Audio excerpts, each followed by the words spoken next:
Yes, sir. We are back. We are back. Happy Friday, everyone. Welcome to Sports Talk with Grant, Najee, and Marsell. Every Friday at 8 p.m., man, tune in, share with your friends. We talk about the best sports topics. How are you guys, my brothers? We all know. We all know the Knicks are going to the finals. We got to do it. 2 more games. We're feeling great. Brunson's looking amazing. I like how he's playing the game right now. He looks solid. Cat's actually, doing some things.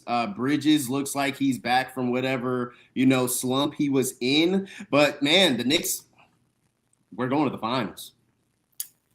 It's looking like. How about you, Marsell? How you doing? Oh, man. Great, man. Great. It's called Leave Empty Friday, baby, so I'm good. Amen. We got a really good topic today, talking about the MVP award in the NBA and the bias aligned with it. We know there's a lot of controversy with all the MVP awards every year, and especially this year as well with Wemby and Shea. So we're definitely going to talk a lot about that. But first, we're going to go into the playoff standings, the NBA news, anything you guys got, but for sure the playoff standings. Right now, tonight, start off in the West. We got the Spurs and the Thunder going at it again. Dylan Harper and De'Aaron Fox are cleared to play now, which is really good for them. They have their ball handlers back, less pressure on Stephon Castle because, the Thunder have been applying pressure on him and he's been turning over the rock, which, it's tough. They have really good defense. What are you guys looking for tonight in terms of the Spurs and Thunder? Go ahead, Marsell. Well, I say if it is it Shea or is it Wemby? That's what it comes down to. Who has the better game between the two of them? And also, I'm looking at turnovers versus assists. The teams that win those two categories have a good chance of winning. And the last 2 categories are defensive field goal percentage and rebounding. I think those stats right there, the winner, whoever win the most out of those categories will win the game. Man, with Wemby doing 22 rebounds the first game, I was like, Jesus. It was insane. 40 it was like 40 points plus 22 rebounds or 24 rebounds. That's insane. That's inhuman. That's Will Chamberlain numbers, bro. Yeah, and he's not playing plumbers. He's playing legit players. What I gotta say is, man, that first game was, I would say, hands down, the best first Western Conference Finals game I've ever seen. There was back and forth constantly. It just felt like you didn't want it to end. And, man, it didn't disappoint. Wembanyama came out on top. The second game, I think my stance on it is like I still feel like the Spurs have that opportunity to really turn the series and beat them, going further. But you know how Shea is. They're giving them those – man, he's just a merchant, man, with the fouls, the foul merchant. And it just feels like it's not I wouldn't say ethical. It's not like genuine. It just feels like it's not basketball. So those are my things with when it goes on with Shea. Great player, but it's just those fouls. But you're starting to see the whole team do it. And it's like, man, where is basketball going? So I feel like they got to change that going in the future.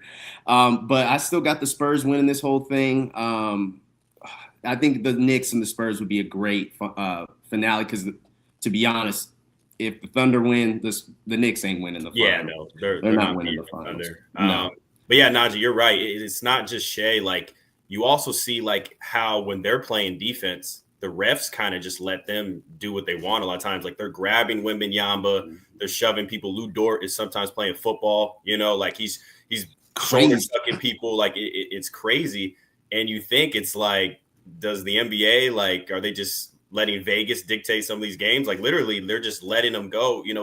It kind of like shifts the way that the refs are reffing the games. But in terms of Oklahoma City, they let them play a lot more physical. But when they're on offense, they get those ticky-tack fouls, and then they get to the line, which can be frustrating for the fans.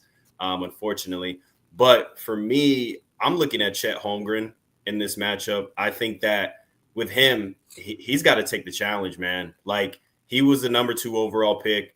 He's 7'1". You're not too far away from Wembanyama. You are athletic. You are a shot blocker. You are, you could be an all-star you have all-star potential. Like, you're there with him.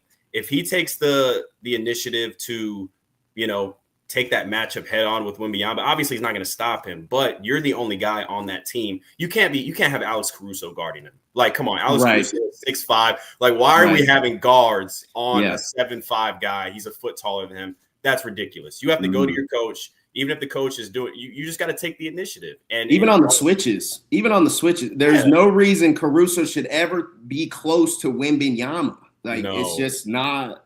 He shouldn't even be close. No, not at all. So that needs to change as well.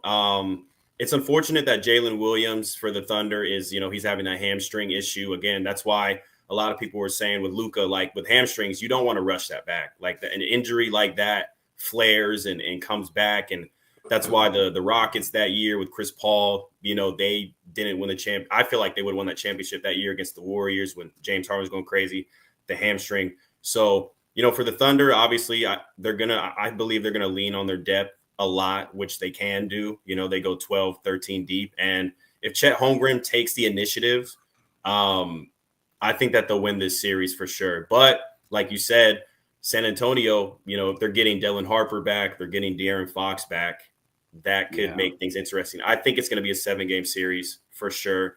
But I think San Antonio will probably win tonight for sure. And you guys saw the Stephon Castle dunk? Ooh. That's a bad man.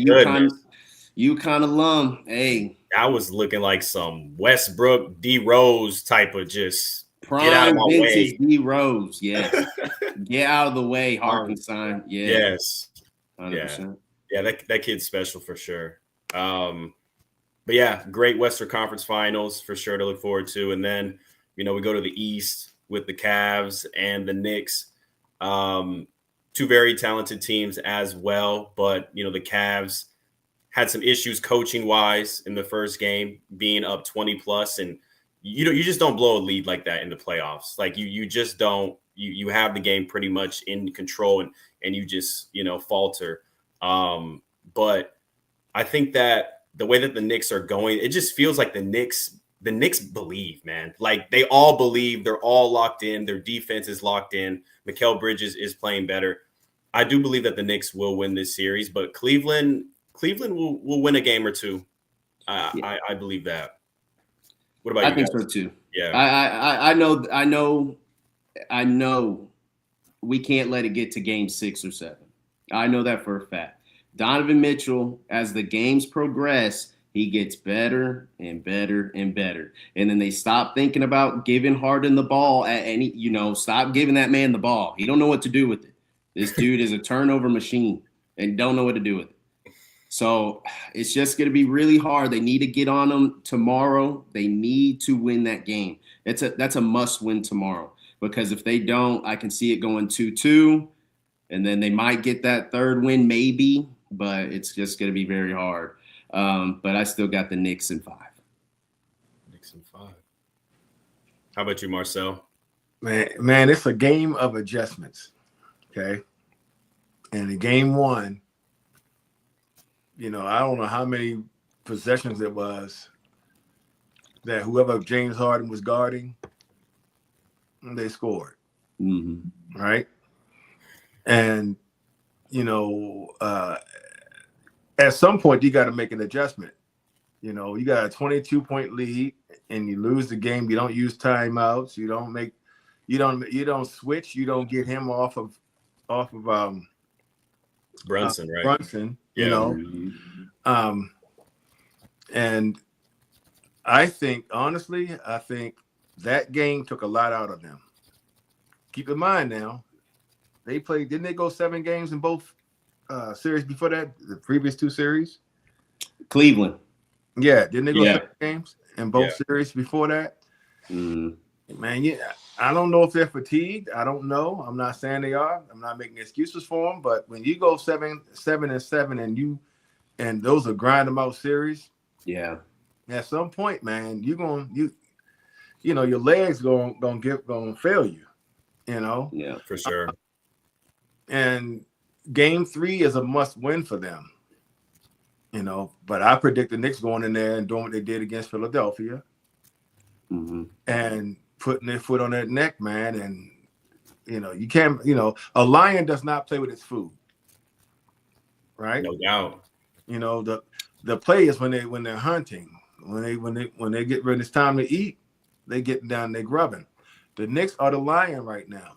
They need to go in there in the Cleveland tomorrow and handle their business. No time messing around, playing around, and extending the series. Yep, you said Nick's bringing out the broomstick. Said Cavs have no legs after playing 3 straight weeks. Yeah, with no rest. Yeah, I mean that's a good point. That's a good point, Marsell. 100%. You know, they played probably an extra 4 or 5 games or 3 games or so more than the Knicks have. The Knicks have just been chilling for a week and a half. You know, they were just chilling, saying, "All right, let's see if Detroit or Cleveland wins this." You know, like you said. But to me, that's why I felt like the Knicks came out flat on that first game, because they had so much time and they just weren't in the game. And that's why, thank God they came back. Brunson, you know, dropped 38. You know, guys are unreal. But I just feel like that's why it's important to, yes, you want to finish early. You want to start prepping. You want to have the health. But you still need to have that ability. Either it's the coaching that they need to tell the players, like, hey, these practices need to be so game-like that you have that same mindset. Like, we have to score here, or we have to get this block or this steal, or, you know, just more in the game, you know, because that first game they came out and I was like, man, I had to turn off the TV. I was just like, man, let me go do something else. I see that they came back, and I was like, how? Yeah, but think about it though. They came back. It was 3.5 quarters. They got their legs back, right? And they got their rhythm back, right? And again, like I said, it's mind over matter, man. It's all here. It's the mental thing. They know how to play. You know, they know how to play. They know what's got them to this point. And in the first 3 quarters, their shots just weren't falling. Their rhythm was a little off. But when they made that run in the fourth quarter, you know, Cleveland, the Knicks went here and Cleveland started going here. Yeah. You know, and I think that they lost that series in game 1. And I said that the night of the game. I said, man, you know what? This was their best chance right here to come in and steal game 1 and to go up by 22 and then blow it in the last 7 and some odd minutes of the game. I mean, they outscored them, what, 44-11 or something like that? It was something crazy. Yeah. You know, so, I mean, and it's not all on James Harden either. You know, I mean, there's 4 other guys on the floor, and you got your head coach holding on to timeouts. You know, yeah. Right. You know, so what was he holding them on for? He said I heard an interview where he said he likes to hold on to him till the end of the game. Well, guess what? End of the game. It's the end of the game now. You were up by 20. Mean, that was a 4-point game. And you know, and this is just me when I was coaching high school and in college. You know, you got to be strategic about your timeouts, but at the same time, if you got a 15-point lead, you're not gonna wait till the team ties the game before you call the timeout. Right. You know, I got a window. You know, we up by 22. If they cut it to 15, we get a timeout. We gotta refocus. We gotta reshake some things around and figure some things out. You know, what are they doing? You know, it's pretty much bang bang because you don't have a lot of time. But you and your coaches got to be talking about adjustments. Yeah. And to not. Well, I think it was the big shot. The big shot, like Brunson. You know, everything he was doing was like knocked down. He was like, I'm going to create the space. I'm going to do a little floater. Like everything that he was doing was working. So 100%, it's that big shot. But you guys know, you guys are sports guys. You know, you can feel when you are involved in the game. When you are involved in the game, you can feel the momentum starting to shift a little bit. And the last thing you want is the momentum going here. And then all of a sudden, before you realize it's over here now. Mm-hmm. And then when it's over here, it's too late. Yeah. It's just like watching the stock. You're like, oh man, I got in so low. It's just going up. It's going up. But then you're like, it's gonna come back down. It's gonna keep going back up when it comes down. And then it just keeps going down and goes down and goes down. And then you're like, man, when do I call timeout? When do I sell my stock? I don't know. That's what I kind of felt like what happened. Yep. Yeah. I mean, basketball, it's a game of runs at the end of the day. Like, especially in the NBA, like teams can get hot. They can go on a hot streak. Yep. As a coach, man, you have to know when to try to stop the bleeding. Like, use your timeouts, especially in the playoffs. These are high-stakes games. There's no reason to be holding on to all these timeouts until the team is, you're barely up by 2 points at that point or something. So, I mean, he's a good coach. That's why everyone was shocked. Everyone was like, wow, like that's something that like a JJ Redick would do right now or something like that. Like, you know what I mean? Like, that's not a Kenny Atkinson type of thing. This dude is well ingrained in the NBA. So he will be better going into the next games for sure. I think Cleveland will be better. Najee, you are right. Like Donovan Mitchell, he's always been like an all-time playoff performer. I know a lot of players don't really view him as like in that top 15, but this dude can score with the best of them, and he's not even. This guy can just hoop, man. No, this guy can just hoop. Straight hooper, athletic. Only 6'1", but he's stout. But he's up there, man, for sure. I'm telling you, he's a top 5 player in the league. Like he is. He's cold. I wish the Knicks were able to go get him, but at this point, it's not possible. It just ain't possible. No, it's not. So, our next thing is getting Giannis. We're going to get Giannis, hopefully. Yeah. But I don't know. I mean, would you say Donovan Mitchell is better than Brunson, or would you say Brunson is still better? That's tough, huh? I'm a Knicks fan, man. Yeah. I want to say yes. Yes. I like Donovan Mitchell's game. I just feel like he can get the guys more involved because I know a lot of times it feels like Brunson has to take over for this team to even, have a chance. And I just think that Donovan Mitchell is a player that can make everyone else successful and not just himself, Yeah, for sure. Marsell, would you say, who do you think is better, Donovan Mitchell or Jalen Brunson? I think they're two different ball players. Okay. And I think their teams need different things from each player. Right. If Brunson sits back and lets everybody else go, how good are the Knicks going to be? How good would they be? If you run your offense through Cat, can Cat carry your team? No. And this is just me, but I'm looking at it, and I think is it Mobley? Mm-hmm.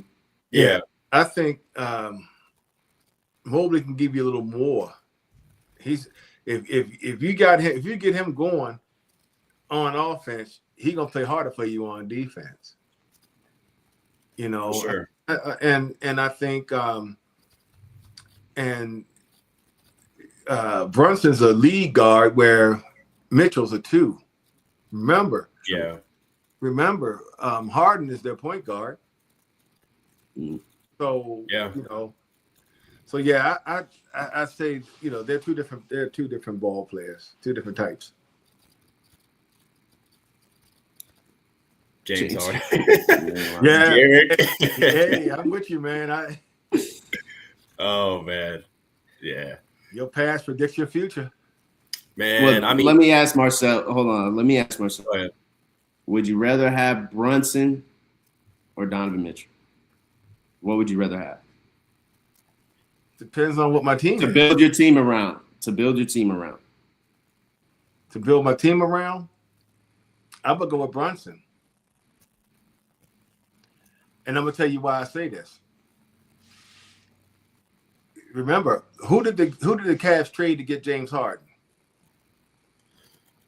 Who did they get? I can't even remember. Yeah. Darius Garland. Oh yeah, Darius Garland. Yeah, he's on the Clippers now. Yeah, Darius Garland is a better point guard. Yeah. I bet you they having buyer's remorse right now in Cleveland. Yeah. Plus he's younger. Yeah. Yeah, I would go with Brunson because I can get a big. I can get a big. I get me a nice big to go with him. We can get that inside outside game going. You know, you can get a 2. You can get a nice 2 to go along with him. You know, so that's me. I would go with Brunson. Plus, you know, I'm biased anyway, so Yeah. yeah. So, but yeah, I'm with Brunson on that. Yeah, I mean, Mitchell is just so explosive. Like offensively, he's just like he can go off for 40 plus. Like it's tough, man. Me personally, like I'd probably take Donovan Mitchell. Like I just think he's just so explosive. And he's been I feel like you can always find a point guard. I always feel like you could find a point guard, and you can't find like someone like Donovan. You know, I get that. I get you can always find a point guard. You found James Harden. I'm just saying. I'm just being real with you. I mean, because I want to know. Seriously, I want to know why you would trade a younger and I think a better ball player in Darius Garland, who's a two-way player who can play both ends of the floor, and go and trade him for James Harden. What is James Harden want? Why would you? He has the IP. He has the name. That's what it is. Just James Harden. That's why they got him there. Like, yeah. I'm just saying. I go with my eye test, man. I go with my eye test and I look at histories. And Garland's young. Yeah, he's like really early, like 21, 22 or something like that. Yeah, he may be a little older than that, but he's not. Yeah, I don't know about 31, 32. That's young. Yeah. You know. True. And I'm just curious. I don't know why. I don't know if they didn't get along, if it didn't work. I mean, I don't know, but man, you gotta give me something better than that. If I'm trading a young up and coming point guard like that. Yeah. I just think it's interesting because there's a lot of Harden stands out there, you know, Harden guys who just ride Harden, and they say he's like a top 2 shooting guard all time. And they said they take him over Dwayne Wade. And I'm like, dude, bro, like Dwayne Wade was playing defense. Dwayne Wade was one of the best shot blocking guards ever. You know what I mean? Like this dude was putting up Jordan numbers in that finals run. Like, I just don't get it. It's the infatuation with offense. Like everyone's just so offense driven and everyone's just like, okay, you can put the ball in the hole. But it's like James Harden is not doing that anymore either. You know, his numbers are much lower. So it's like, I don't get that trade either, Marsell. That was a little iffy to me. Mm-hmm. I'm going with the winner. The guy that's proven that's won. Absolutely. That man D Wade, that dude gets on hard now. That dude's like not even in conversations. No, you know. Yeah. Well, again, it's revisionist history, man. You know.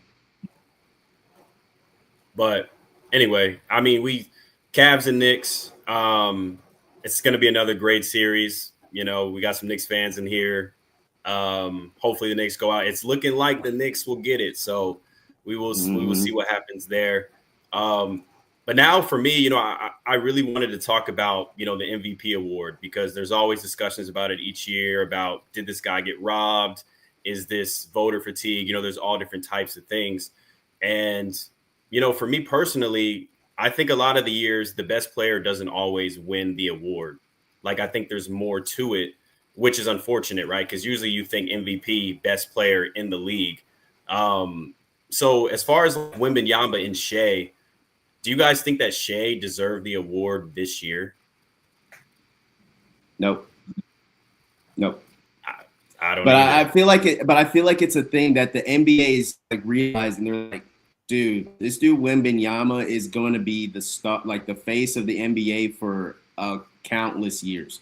Like I wouldn't be surprised if I saw Wembanyama MVP 5 years straight after this. If this dude stays healthy, this is the greatest basketball player we are witnessing right now. And it's insane saying that when LeBron is not even out the league yet. You know, LeBron never even got his basically his flowers. We've all been saying like, hey, he's the greatest player. And now you got Wembanyama and you're like, okay, this guy's just on another level. This guy's seriously on another level. So I think it can be biased, but Wemby was just an overall better player, better defensive, honestly offensive. We've seen in the past, like Kobe Bryant had better numbers than Steve Nash, and Steve Nash got the MVP. And you were like, dude, if Kobe wasn't in this league right now, no one's watching the NBA. No one's watching the NBA. Steve Nash. I'm sorry. Guy was good. I'm not going to lie, but he wasn't Kobe Bryant. You're absolutely right. What about you, Marsell? You know, I guess my I would like to know what the criteria is, what they're looking at, and how they decide it. Is it points? You know,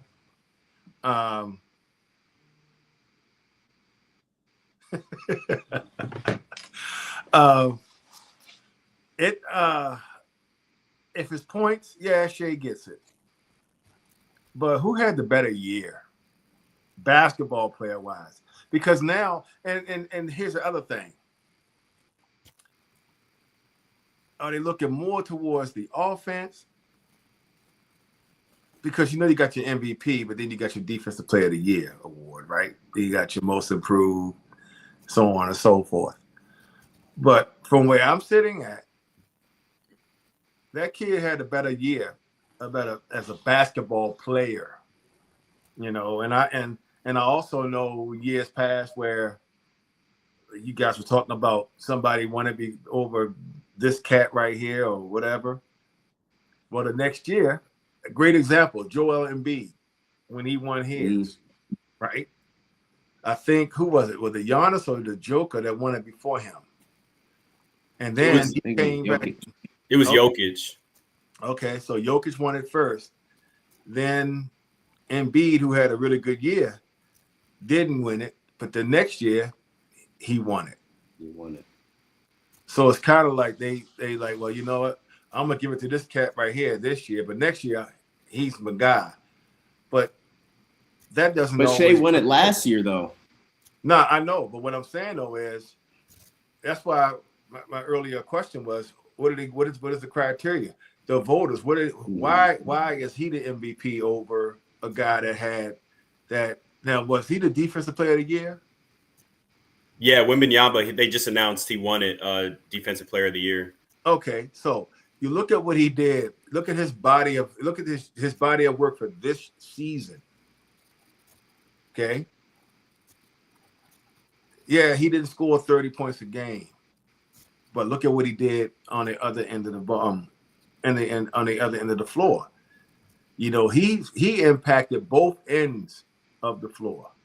So that's just my opinion. And the GOAT is Michael Jordan, man. Come on, let's let that rest. Let's let that rest now, okay? I don't know about that, Marsell. See, now we're gonna have to talk about that one of these days, because I want to know why you guys think that. I mean, what's the criteria for that too? But anyway, yeah, that'll be an hour long. Yeah, for another day. yeah, that'll be another day. I'm gonna bring my notepad so I can take notes from you cats, man. Let me ask this: wouldn't you think this would be in the conversation? The Spurs beat the Thunder. I mean, almost every game. I mean, I'm not sure if they're to run a game against the Spurs. Wouldn't that be like something they should be talking about? Like, hey, this guy he didn't beat Wembanyama. How can we give him the MVP when he didn't even beat, the second best player, or what I'm saying? So how can we even?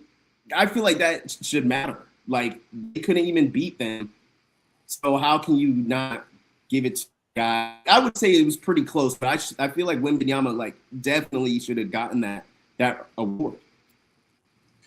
That's why I said. That's why I say it's an offensive award.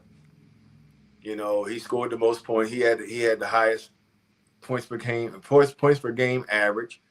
That's the only thing I can think of because I look at the game. I want to see the whole body, though. I want to see the whole game. I want, do you play defense, play offense? What is your impact on both ends of that floor? I just know if Wembanyama wasn't on the court, they win as many games. Like his WAR, is in baseball. Like your WAR is, if you're on the field, how many games you will win. If you're on the field. So yeah. I know if Shea is off the court, they still have a stacked roster. They can win games. They can do, how the Bulls did it with Michael Jordan being out those two years. They were doing the same thing. They would win as many same kind of games if he wasn't there. So to me, that's another thing. I'm putting that to account. If Wemby's not on the court, the Spurs are definitely not winning as many games. They're not making the playoffs. Let's be real. They're not. Yeah, they're not making the playoffs. They're not. Yeah. No, I agree. So I don't know. That's just my take. Yeah, like I said, I think it's it's definitely an offense award. Mm-hmm. Not because if it was a basketball award, that kid, man, come on. Yeah, how is he not the most valuable player? Favorite. It's almost like a favorite, favoritism type of thing. Because, like I was saying with the Steve Nash and Kobe, Steve did not have better stats than Kobe Bryant. He didn't have better stats than Kobe Bryant, but they still gave it to Steve Nash. So kind of feel like, is it like a favoritism thing? Because at that time, everyone hated Kobe Bryant. Back in the 2000 to 2010, everyone hated that man because he was so good. So it's just, is it a favoritism thing? Is he liked by the media or like? Because Shea right now is all over the place. He's on GQ. He's on commercials. He's doing stuff all the time. Gatorade or whatever. He's doing a bunch of stuff. But I don't know. Yeah. I mean, I can't say favoritism. I mean, I get your point though, Najee. I think I may look for a certain criteria in a player. And I'm more. I guess you could say it's kind of like a favoritism. I'm more used to seeing what you do and how you play, and I compare everybody to you. And is anybody scoring the way you're scoring? What is your impact on the offensive end of the floor? I may be offensive minded. I may not even look at the total game. So I think there's different things. There are different variables that may come into play in that decision making. I think what they need to do is they need to have just a straight criteria as to they check these boxes. So that way, it's not heavily based on how many points you average a game, but what about these other categories? I mean, like when Michael Jordan was playing, when he won his MVPs, he led the league in scoring, but he was also first team all defense. Mm-hmm. So he played both ends of the floor, and not just him, but I mean, there have been previous cats. I mean, okay, well, look at the Joker, right? We talked about Jokic last week, right? He plays. He's like a crossing. I mean, I don't even know what you call him on the defensive end of the floor. He like a crossing guard or something, letting everybody go. Come on. Yeah, Yeah, but I'm being serious though. And how many MVPs has he won? 2 or 3? Three, right? And that has to be all offensive. Yeah. It's all offensive based. It's all based on offense. Because if you look at the other end of the floor, man, wow. Yeah, so that's what I see, fellas.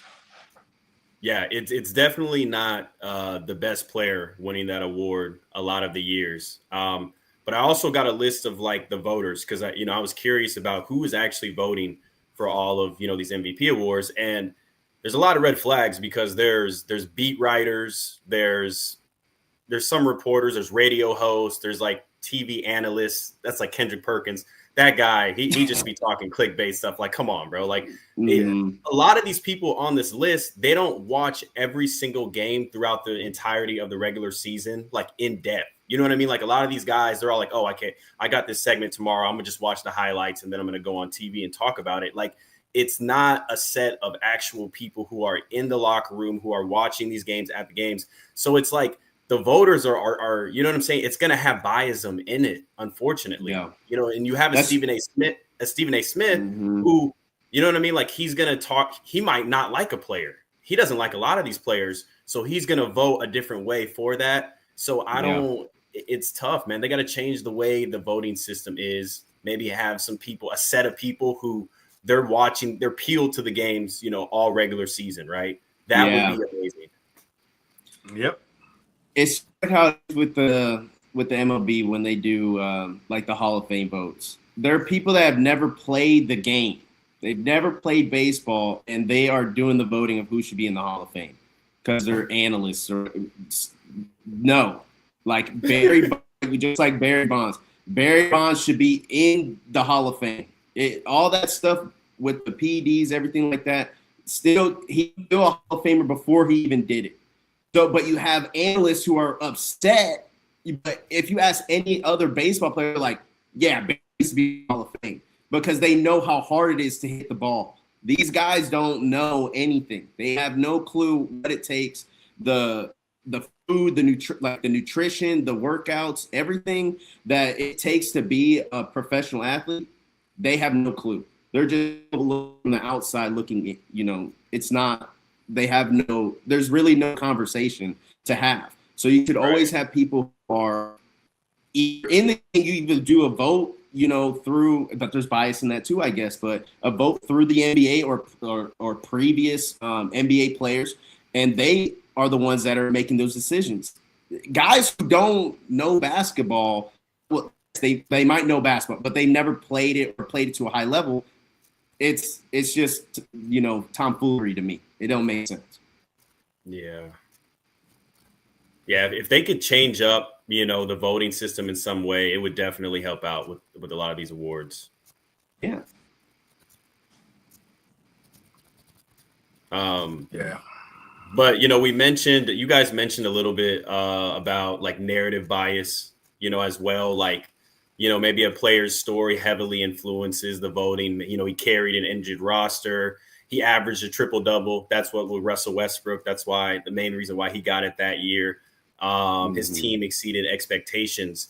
And I do think that, the narrative matters. But at the same time, it's like, how much of the narrative are we going to use in this voting? You know what I mean? Like, just because a player averaged a triple-double, doesn't necessarily mean that, as far as like getting assists, like that doesn't necessarily mean that you're making your teammates better all the time, which a lot of people don't realize. You know what I mean? You could be dribbling, waiting for someone to be open or something like that, or like dish off. But it's like, are you really making the team better? Are you making the offense flow? And Russell Westbrook wasn't really doing that. He figured that out. So it's like, I think the narrative thing is a little too much. And a lot of the beat writers and stuff and the analysts, they attach onto a narrative throughout the year. And that also, influences their vote as well. So that just creates more bias in it. So I think it's, there's a lot of layers to this problem where it's like, okay, we're getting these MVP awards. Okay, yes, these guys are qualified, but are they really the best player, the most valuable player? And a lot of the time it's like, no, Yeah, you know what though? But Westbrook did something that hadn't been done and that's true.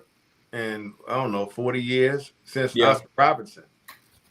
It was amazing. You know, I mean, and you know, he was the one thing about Westbrook, he always played hard. So Absolutely. I mean, I had no problem with him winning the MVP that year because, like I said, he'd done something that hadn't been done in decades, man, and that says a lot right there. Well, he was a triple-double merchant. Like, the guy was doing anything he could. Like, with Oscar Robertson, he just did it. That's just how good of a player he was. But with Russell, it was like, oh, I got to go do this. I got to go do that. It's not like a genuine, you know, he could actually do this on a regular basis. Within the flow. I don't know. But you got to remember, though, it didn't become a big thing until he did it the following years is when that all came about. Mm-hmm. You know, he ain't the only one that be doing things to manufacture numbers. That's true. So you got cats that be in the games, they're getting blown up by 20, but they're on the floor because they got to get a couple rebounds or they got to score a certain amount of points. That's my thing with Shea. That's 100%. Like, Shea is a merchant at the fouls. Like, he has to go do this to get points too, even though he has a bucket. He has a bag. Sure. He got a bag for sure. Yeah. Well, let me ask you guys this. Okay. Now, if you're guarding me and you know I got a nasty pump fake and you go forward at a crucial point in the game and I get a foul call, whose fault is that?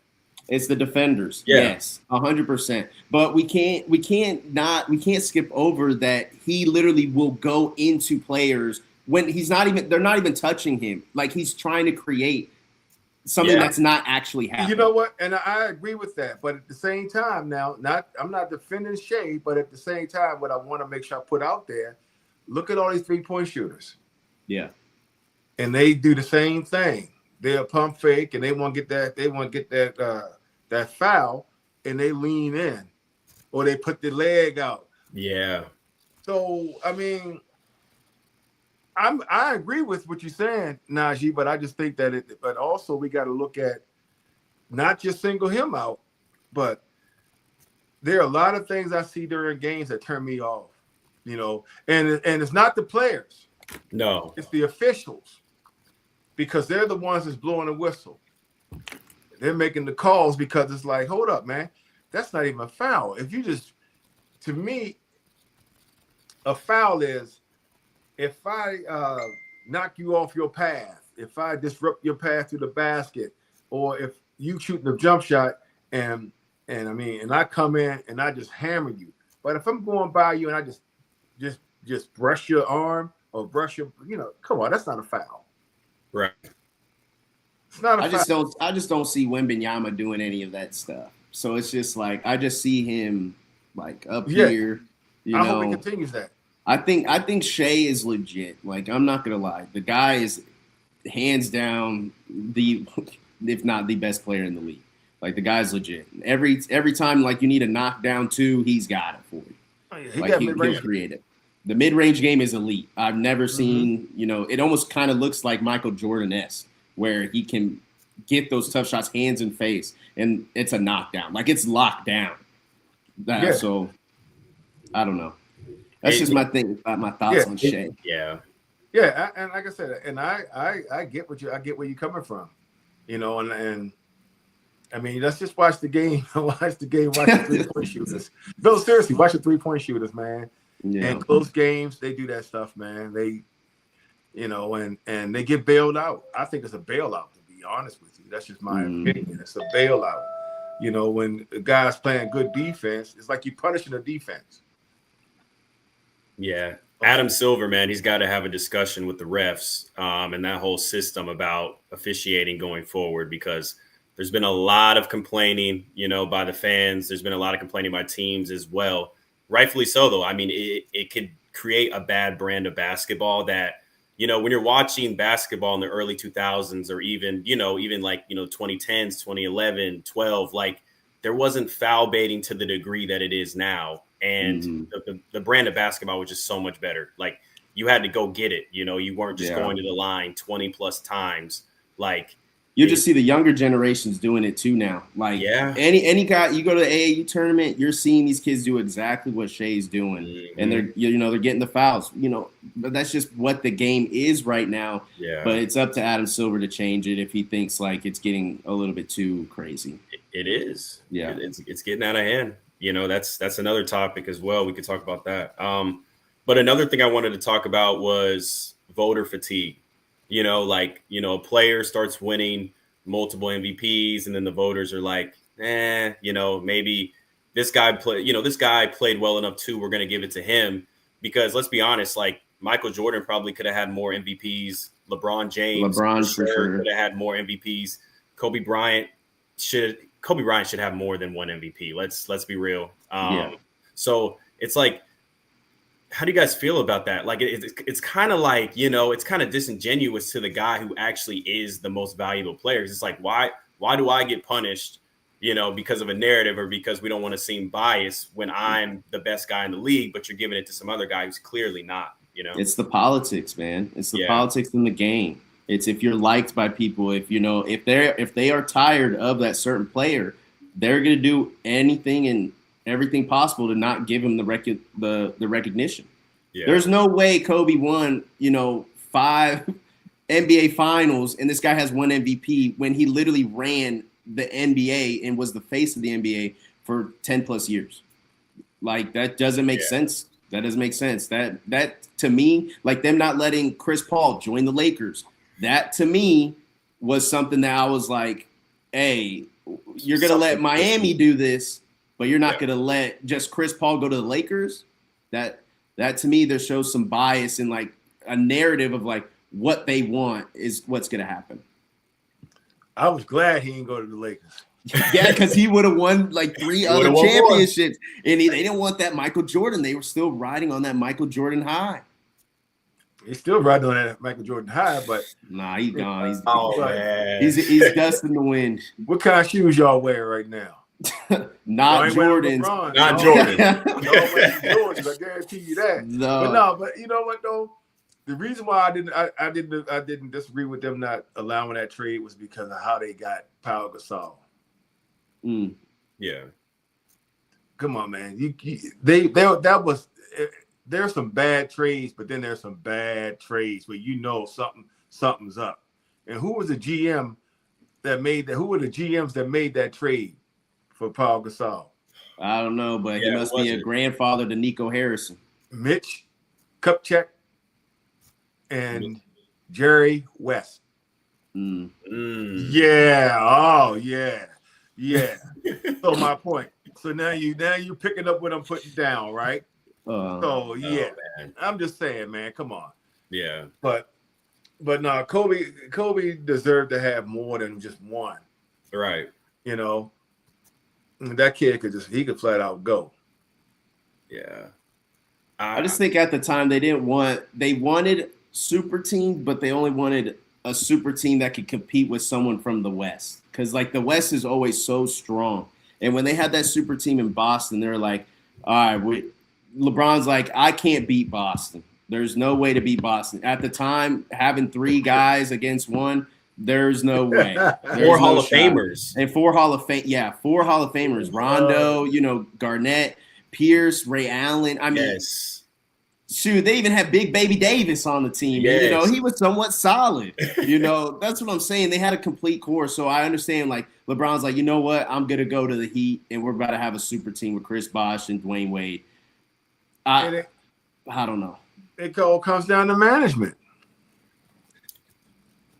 Well, yes. Eric Spoelstra, I believe, was the best man for the job. The thing. You got to go back and look at Boston. Because everybody says super teams. Well, Boston got theirs through management, trades, free agency. Paul Pierce was there. Traded for Kevin Garnett and Ray Allen. There's a difference. I don't know.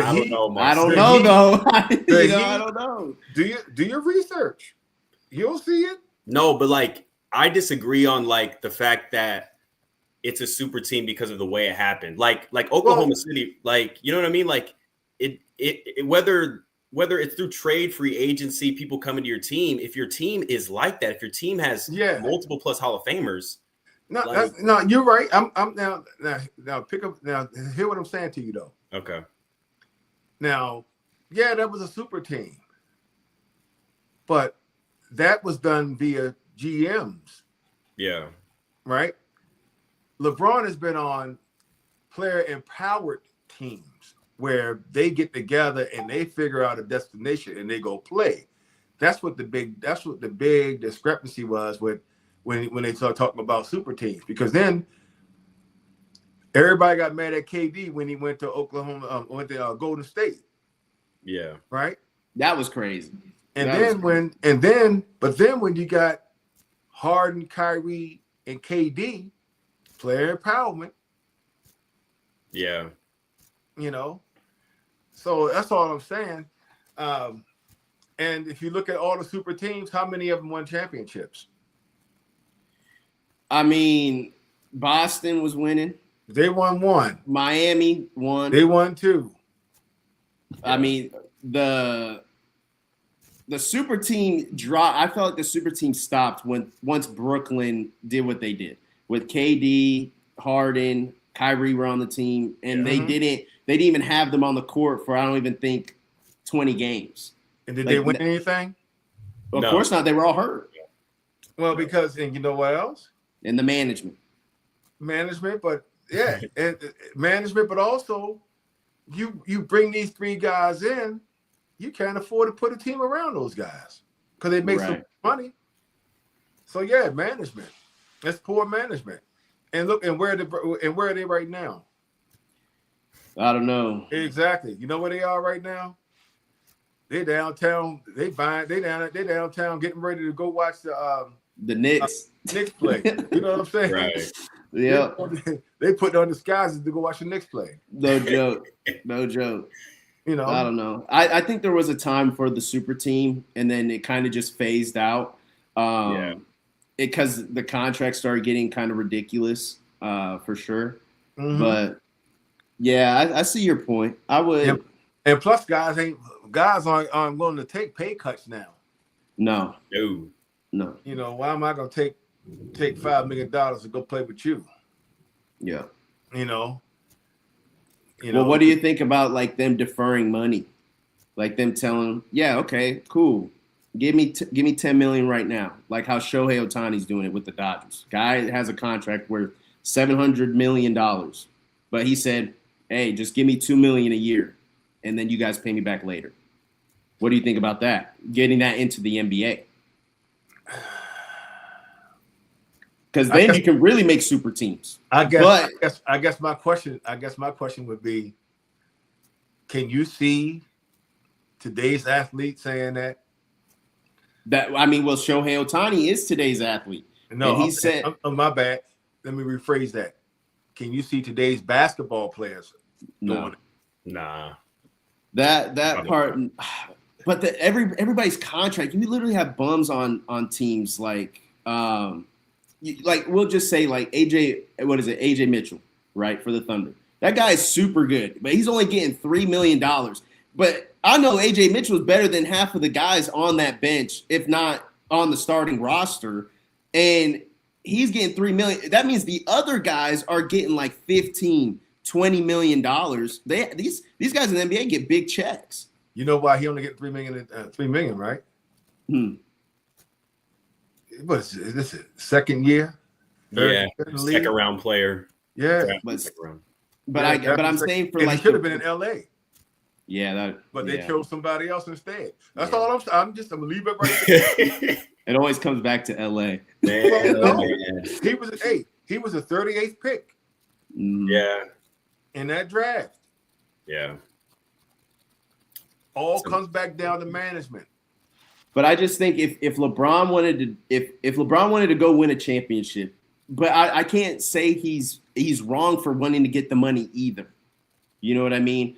I feel like if he feels comfortable with his legacy, he's like, I'm going to get as much money as possible. But if he feels like I want to get one more, I would literally tell any team that's somewhat decent, like if he could go to, the Knicks, he could go to Cleveland. I mean, he can go to anybody. But he literally could just say, I'm going to take $10 million, but defer 10 to 15, 20 more million and give me payback later. I'll go win you a championship right now. That's just something I would think if he's at later on in his career, that's what he should do if he feels like his legacy's not complete. Man, that cat don't want to win no more championships. He just wants the money. Hey, I'm just telling you, man. Okay, well, I tell you what. If he really, truly wanted to win championships, he would not have taken that big contract, the last contract he took. He would have left some money for free agents. That's all I'm saying. That's all I'm saying. Because the cat ain't hurting for money. No. But I don't think there were any good free agents that year when he signed. Like, when he signed it, like, there was – okay. For him, it's like if there's people who are really good who are going to come in, because he took a pay cut on the Heat. Like, he has took a little bit of a pay cut before, but it's one time. But like, even this year, even this upcoming free agent class, like, there's not much out there. Like, the best free agents are like LeBron and like Austin Reeves. So it's like, I don't know what he's gonna like. If he leaves the Lakers, he for sure wants to win a chip, because you're not winning you're not winning a chip on the Lakers. You know what I mean? I'm glad y'all brought that. I'm glad you said that, Grant. Okay, so now you're Cleveland or you're the Knicks. Who are you going to let go to bring him in? Who is he going to replace? I would have no problem Mikal Bridges leaving and having LeBron back on the team. I wouldn't mind that at all. Okay. Yeah. Now, Mikal Bridges play defense, right? Yes, this is true. He defends, right? To the best of his abilities. And New York plays a certain style. All right, so now, who your point guard? Your lead guard. Who's your lead guard? You literally could have LeBron running the one and have Brunson go two, but I wouldn't mind Brunson still going one. Already, your team is gonna go just like this. No, seriously. I mean, I'm just looking at it from a basketball perspective. I'm looking at it from a locker room perspective, and I'm looking at it from an ego perspective. Yeah. You think LeBron's going? I don't see LeBron going to any franchise and being second fiddle to anyone. Mm-hmm. It's an ego thing, man. But he's at that point in his career. It's over. Like, that part where he's the number one is not there anymore, and he knows that too, because he can't stay on the court to play a whole season. He was the third option at times. And he was the third option. You know what I'm saying, with Luka Doncic and Reeves. He legitimately was. He was. But now, he's been there and done that. He proved that he could do that. Yeah. But I just don't see it happening. I just don't see it. I don't know how that will work out.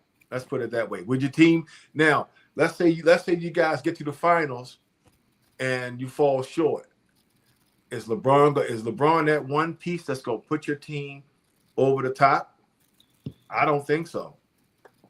I don't know how it would work with Brown.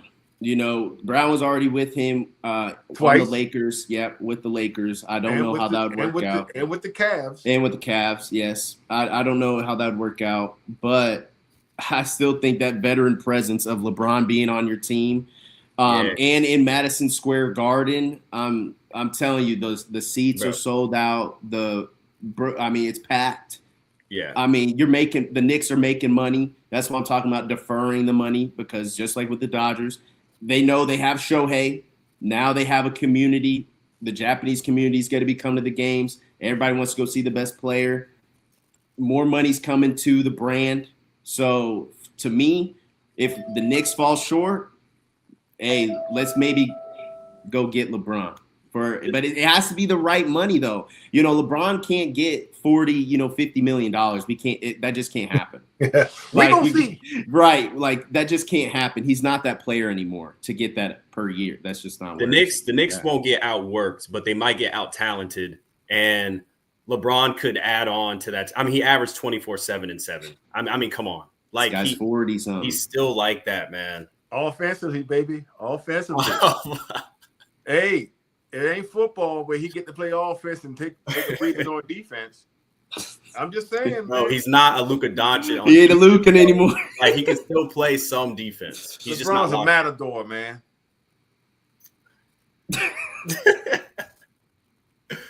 Oh man, yeah. Well, hey, we'll see. We'll see what happens. We'll see what happens with the Knicks, with the Cavs, with all this. Great playoff matchup so far. Yes, sir. Yes, sir. Had a great topic about the MVP award. You know, we think it's Wembanyama, but obviously the league thinks differently. So we'll see. There's always going to be discussions about MVP awards. But great discussion as always today, guys. I just got one more thing. Okay. Go New York, go New York, go! Come on. Knicks fans, man. Oh, man. Hey, right here. I love DC go, baby. There you go. Go. But yeah, we'll see. We'll see what happens with the game tonight too. I mean, they're going right now, right? OKC and I don't know. We'll see what next. I still got the Spurs. Yeah, Spurs are up right now. So yeah. I still got the Spurs. 7-game series for sure. Just how we like it. Yeah. That's how we like it as NBA fans. Yeah. The East are gonna have to, the Knicks literally need to win these 2 games just so that they can game plan for Wemby. They need a whole week. They might even need a month to game plan for this man. If we're being for real. Yeah. That dude is insane, man. One of a kind, an alien. We just hope he gets 10 years of good health. Like, Lord Jesus, give him 10 years of good health. Yeah. And, that's going to be insane. I just can't wait. Yeah. I love watching him play. It's just like a different being, man. It's insane. He's literally the guys we would make on 2K. Literally. Literally on 2K, the demigods. He's exactly what we were making, and it's insane watching it in real time where you just have to throw the ball up, and this guy's dunking on everyone. Man. But great show. Great show. Great topics. Yeah. I always love talking with you guys, man. We'll be back next week, 8 p.m. as well with more sports talk, man. Thank you for everyone who joined. Share with your friends. And have a good weekend. Thank you. Leave him.